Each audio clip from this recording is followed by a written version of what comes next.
বলছেন ওই দিন হাসরের ময়দানে সূর্যটা মাথার উপরে এসে যাবে। মানুষের মাথার উপরে আসার পর মানুষের মদকগুলো টকবক করে ফুটতে থাকবে। আল্লাহ রাসূল বলেছেন হাসরের ময়দানে সূর্যের তাপে মানুষের মদকগুলো টকবক করে ফুটবে। ও ভাগ্যবান মুসলিম ভাইরা শুনে রাখো, আল্লাহ রাসূল বলেছেন মানুষের মদক হাসরের ময়দানে টকবক করে ফুটবে। মানুষের মদকগুলো গলে গলে হাসরের ময়দানে পড়ে হাসরের ময়দানটা মহাপ্লাবন হয়ে যাবে, বন্যা হয়ে যাবে। প্রিয় ভাইরা আমার, এই জন্য বিশ্বনবী মুহাম্মদ রাসূলুল্লাহ বলছেন ওই হাসরের ময়দানে 7 প্রকার তারা আল্লাহর আরশের নিচে ছায়া পাবেন। জোরে জোরে বলেন সুবহানাল্লাহ। ওদের মতো টকবক করে ফুটবে না, ওরা আল্লাহর আরশের নিচে থাকবেন। আল্লাহ রাসূল সাল্লাল্লাহু আলাইহি ওয়াসাল্লাম সহিহ বুখারী 607 নম্বর হাদিসে আল্লাহ রাসূল সাল্লাল্লাহু আলাইহি ওয়াসাল্লাম বলেন, আল্লাহ রাসূল সাল্লাল্লাহু আলাইহি ওয়াসাল্লাম বলেন সাবাতু যিল্লুহুমুল্লাহ ফি দিল্লিহি ইয়াওমা লা দিল্লা ইল্লা দিল্লুহু ইমামুন আদিলুন ওয়া শাব্বুন নাশা ফি ইবাদাতিল্লাহ ওয়া রাজুলুন কলবুহু মুআল্লাকু বিল মাসাজিদ। আল্লাহ রাসূল বলেন হাসরের ময়দানে 7 শ্রেণীর লোক আল্লাহর আরশের নিচে ছায়া পাবে। তার ভিতরে একটা শ্রেণী হলো ওয়া রাজুলুন তাসাদ্দাকা আফা হাত্তা লা তা'লামা শিমালুহু মা তুনফিকু ইয়ামিনুহু। আল্লাহ রাসূল বলেছেন মসজিদের জন্য যারা দান করে, আল্লাহর মসজিদের উন্নয়নের জন্য যারা দান করবে, কিয়ামতের ময়দানে আল্লাহর আরশের নিচে তারা ছায়া প্রাপ্ত হবে। জোরে জোরে বলেন সুবহানাল্লাহ। প্রিয় ভাইরা আমার, আজকে আমি আপনাদের কাছে এসেছি। আল্লাহ রাসূল সাল্লাল্লাহু আলাইহি ওয়াসাল্লাম হযরত বিলালকে বললেন, তিরমিজি শরীফে 3675 নম্বর হাদিস, বিশ্বনবী বিলালকে বললেন, মসজিদে নববীতে বিলালকে বললেন, বিলাল তুমি আনসারদের মাঝে ঘোষণা করো, মুহাজিরদের মাঝে ঘোষণা করো, মুহাজিরদের মাঝে ঘোষণা করো, আনসারদের মাঝে ঘোষণা করো, আগামীকাল তাবুকের যুদ্ধের জন্য দান করা লাগবে।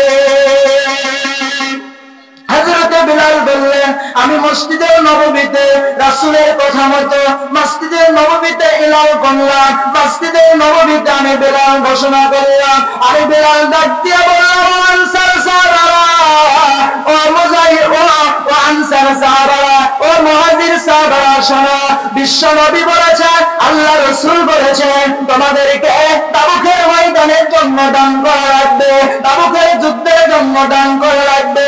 বিলাল যখন এই ঘোষণা দিয়েছে, মৌমাছির চাকের মতো সাহাবারা আল্লাহ রাসূলের কাছে দান নিয়ে হাজির হয়ে গিয়েছেন। জোরে জোরে বলেন সুবহানাল্লাহ। ও ভাইরা আমার, সাহাবারা যখন মৌমাছির চাকের মতো রাসূলের কাছে দান নিয়ে হাজির হয়েছে, মানুষেরা দান করে, সাহাবীরা দান করে, আনসাররা দান করছে, মুহাজিররা দান করছে, মেয়েরা দান করছে, নাকির ফুল, কানের দুল, হাতের বালা গলার সিয়াম জায়জা পেয়েছে, তাই আল্লাহর দরবারে তাবুকের যুদ্ধের জন্য বিশ্বনবীর কাছে দান করতেছে। এমন সময় বিশাল এক দানের বহর নিয়ে হযরতে আমিরুল মুমিনিন হযরতে ওমর হাজির হয়ে গিয়েছেন। জোরে জোরে বলেন সুবহানাল্লাহ। হযরত ওমর বিশাল দানের বহর নিয়ে হাজির হয়েছেন।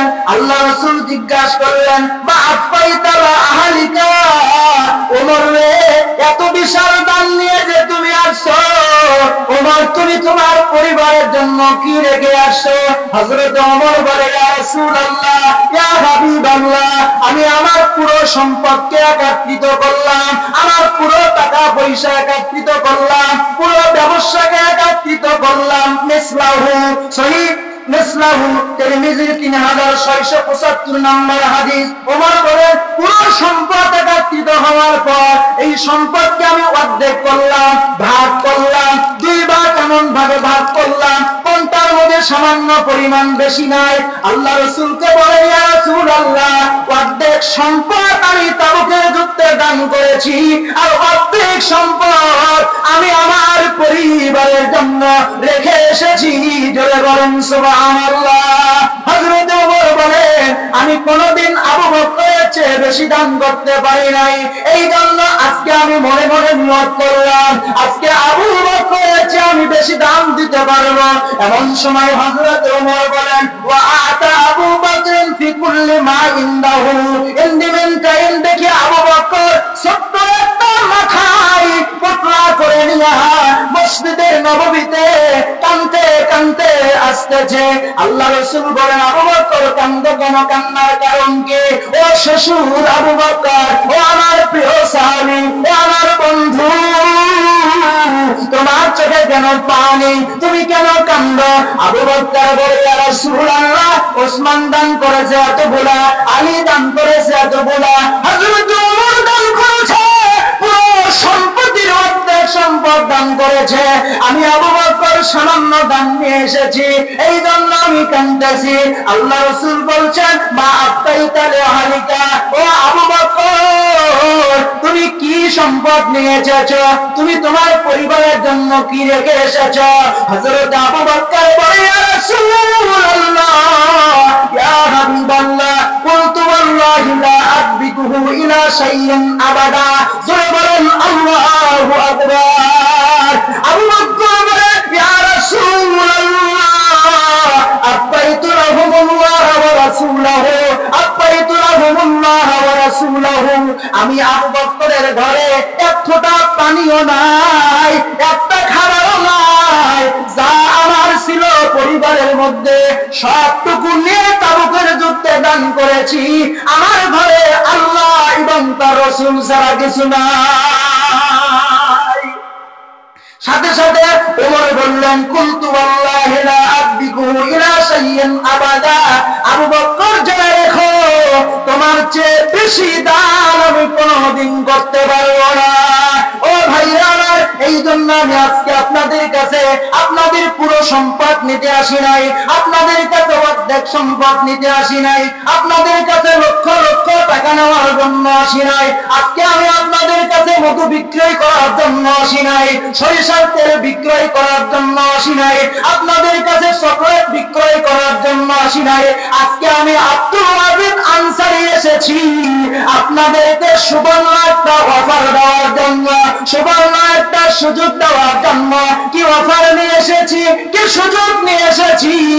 আজকে আমি আপনাদের কাছে এসেছি জান্নাতের ঘর বিক্রয়ের জন্য।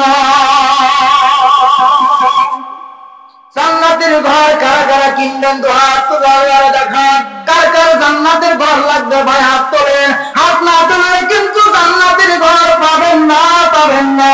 আজকে এসেছি জান্নাতের ঘর বিক্রয় করার জন্য, মধু বেচার জন্য আসি নাই। যারা হাত তুলেছেন বা হাত তোলেন, আল্লাহর ফেরেশতা কিন্তু ভিডিও করছে, কিয়ামতের ময়দানে কিন্তু দেখতে পারবেন। রাসূল বলেছেন, যতক্ষণ বলবো না ততক্ষণ হাত নামায়েন না।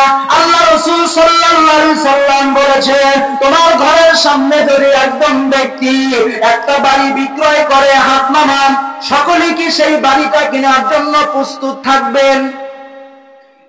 আপনার বাড়ির সামনে যদি বাড়ি বিক্রয়, আপনি কেনার জন্য প্রস্তুত থাকবেন না?